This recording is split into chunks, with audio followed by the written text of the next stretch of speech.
Vamos a saludar a Pamela Caletti, a la diputada nacional salteña, para hablar de esta maratónica sesión. Diputada, buen día. José Corbacho desde la mañana de CNN Salta. Hola, muy buenos días, José, ¿cómo estás? Muy bien, gracias por atendernos. Maratónico lo del día de ayer. ¿Qué fue lo más importante, en medio de una sesión tan larga?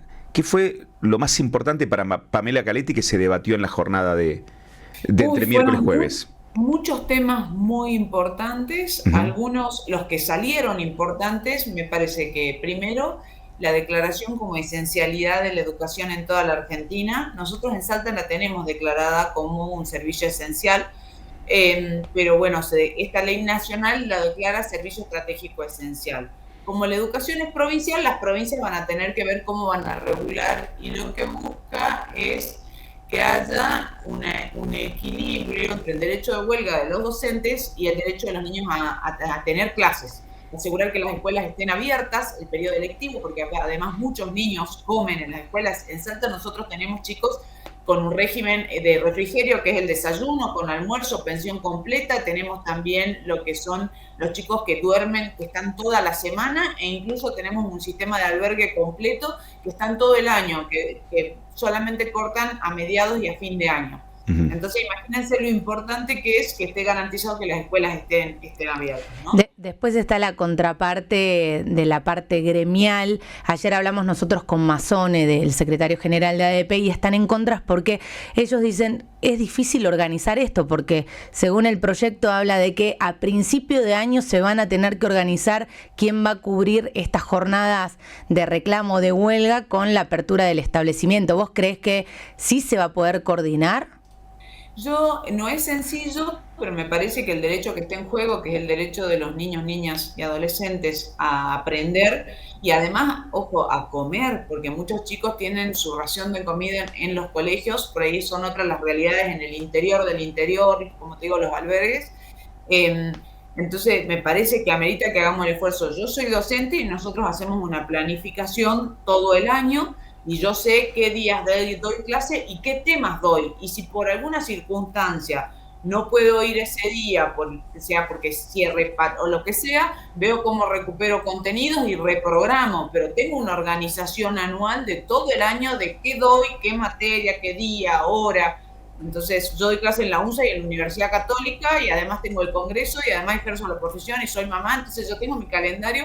Bueno, no es sencillo en un colegio, pero se puede hacer porque se requiere una programación que obviamente va a implicar una reprogramación en el medio. No sé, tengo un docente que yo lo tenía fijo, que no hace paro en todo el año, que tiene una enfermedad. Bueno, tendré que en ese caso notificada, reprogramar. Se puede hacer.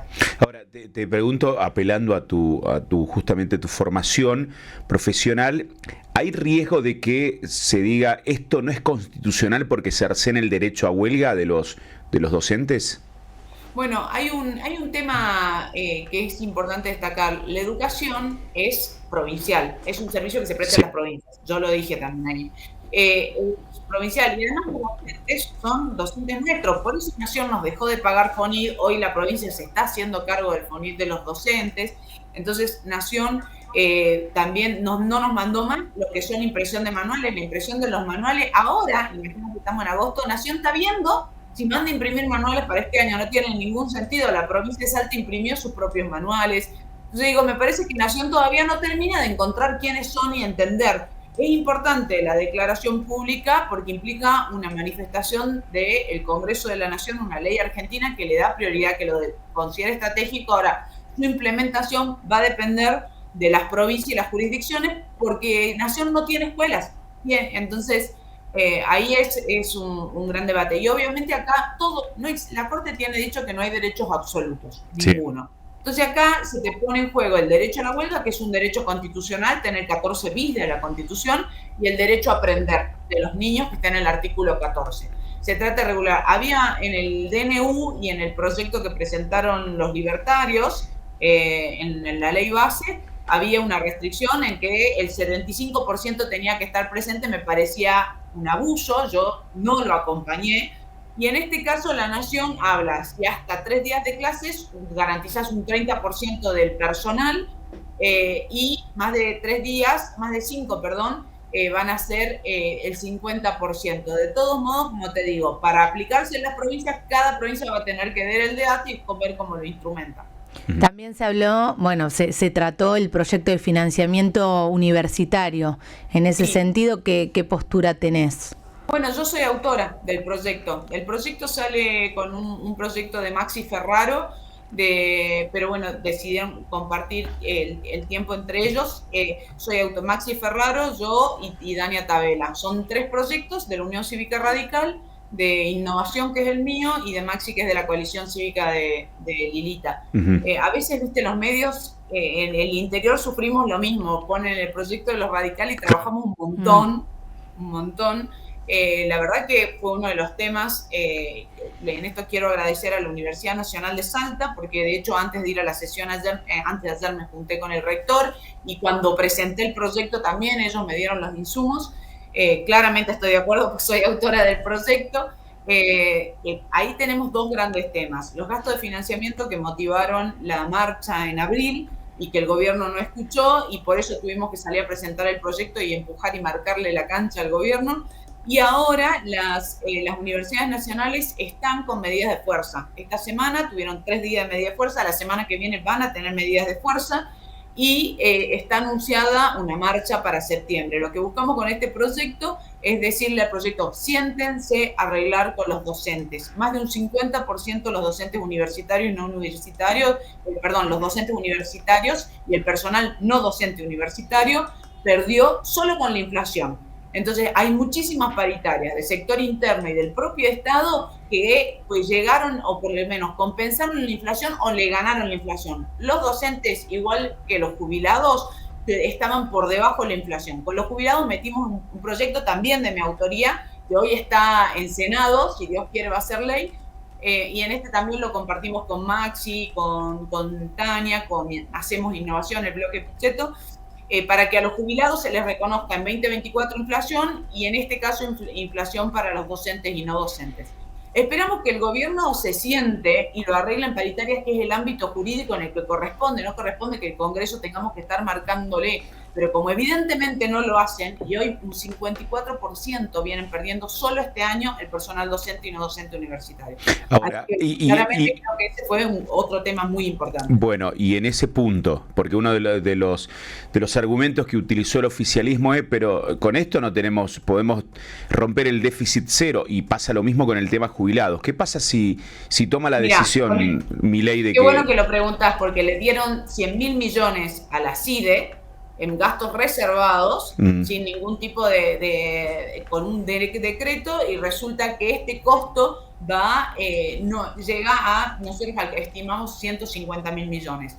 Con los gastos reservados de los CIDE y con los gastos que le dieron YPF para pauta publicitaria, diciendo que no hay pauta publicitaria, les alcanza. Entonces están haciendo pagar el costo. En su momento lo mismo con los jubilados, ¿no? Nos decían degenerados fiscales porque no le reconocemos a los jubilados, primero, que le paguen las sentencias firmes. Jubilados se mueren esperando justicia. Entonces, y segundo, que le paguen un 8%, en realidad toda la inflación de 2024, y además el 8.1. Cuando metimos el proyecto salieron a anunciar que van a pagar las sentencias, todavía no lo están haciendo, y que le iban a reconocer la inflación. Entonces, miren, no importa si es por nuestro proyecto y se hace ley, o si como consecuencia de que amenazamos que va a salir la ley y lo tratamos en recinto, el gobierno lo hace. Lo importante es que los jubilados lo recuperen. Entonces, ahora queda qué van a hacer con los docentes y no docentes. Tienen que sentarse en paritarias, explicar la situación y resolverlo. Ese es el ámbito. ¿Y si lo vetan, ustedes pueden insistir? Sí, obviamente. Lo que no podemos hacer, o sea, si ellos lo vetan, nosotros obviamente vamos a insistir. Lo mismo con jubilados. Ellos ya lo saben también. Pamela Caletti, gracias por el tiempo, muy amable. Muchas gracias a ustedes. Que tengas buen día. La diputada nacional Pamela Caletti, eso está a favor. Digamos, ahí es donde, viste que se camina esa delgadísima línea de, pero ¿por qué este sí, este no? Fíjate que, y hay un sector importante de legisladores que están en esta cuestión. Pamela Caletti dice: yo sí voté a favor de la esencialidad en la educación por esto y esto. Puedes estar de acuerdo o no, pero yo soy autora del tema del financiamiento de las universidades, que está totalmente en contra del gobierno nacional. Y también estoy en contra de que le den a la CIDE. A ver, este es un punto que recién le escuchábamos a Lilita Carrió, es un tema muy sensible. El Estado Nacional dice no hay plata. Y esto, me parece que ese es el debate que le va a costar justificar a los libertarios. Hasta me quedó vieja la frase, no hay plata. Claro, porque si no, te ya dice... se dejó de usar. Claro, porque si vos tenés 100.000 millones, 100.000 millones que le diste a la CIDE, con todo el oscuro pasado de la CIDE, invito a ver, a leer libros, hay un montón de artículos que tienen que ver con el funcionamiento de la CIDE, nefasto funcionamiento de la CIDE en la Argentina, desde los atentados a la comunidad judía para aquí. Por eso fue una falta de respeto lo que hizo el titular el responsable de la Mutual Judía en Buenos Aires los otros días, cuando hizo referencia a un montón de temas y se olvidó, por ejemplo, del funcionamiento de la CIDE, de Menem y todo lo que pasó en los años 90. Desde allí para esta fecha, para estos tiempos, hay un montón de hechos irregulares de la CIDE, por eso lo citaba Lilita Carrió. Yo no creo en la honestidad de Milei cuando le da 100.000 millones a la CIDE para que después no rindan un peso a nadie, que es la Central de Inteligencia del Estado. Bueno, también el ejemplo que da Caletti, ya lo hemos mencionado aquí también, YPF. Claro.